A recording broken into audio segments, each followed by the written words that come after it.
Hello everyone, welcome back to my channel uncut me. It's me Baishali. So ready হয়ে চলে গেছিলাম ম্যামের বিয়েতে। অ্যান্ড সত্যি কথা বলতে ম্যাম হচ্ছে আমার লাইফের একটা রোল মডেলের মতন। অনেকজন আছে আমার জীবনে যাদের কাছ থেকে আমি অনেক কিছু শিখেছি। অ্যান্ড সত্যি কথা বলতে ম্যামের কাছ থেকে আমি অনেক কিছু শিখেছি। মানে ম্যাম হচ্ছে সেই মানুষটা যার কাছ থেকে হয়তো আমি শিখেছি যে একটা টাইম একটা মানুষকে ভালোবাসা এবং বকা কিভাবে যায়।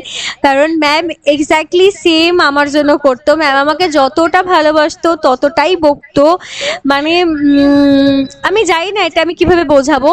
এবং ম্যামকে দেখে আমি শিখেছি মা বাবাকে কিভাবে ভালোবাসতে হয়, কতটা ভালোবাসতে হয়। অ্যান্ড এই জিনিসগুলো তো অবভিয়াসলি ম্যামকে ছাড়া আমি কারো কাছে হয়তো শিখতে পারতাম না। এত কাছ থেকে দেখেছি ম্যামকে আমি। যাই হোক, অনেক ভারী ভরকম কথা বলে দিলাম।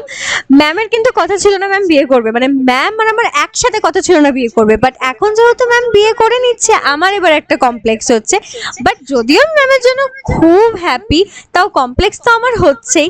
এই কথাগুলোই ম্যামের বিয়ের পরে বলছিলাম। আর ম্যামকে কি কিউট লাগছে না দেখতে। তোমরা কিন্তু কমেন্টে জানাতে ভুলবে না যে ম্যামকে দেখতে কেমন লাগছে। সো যাই হোক, খেয়ে নিলাম ফুচকা। তারপরে ওপরে এসে মেনু কার্ড দেখে নাও তোমরা। যদিও আমি এত কিছু খাইনি, আর খেতে বসেছিলাম এই দুটো কিউট বুনুর সাথে, মানে ম্যামেরই স্টুডেন্ট।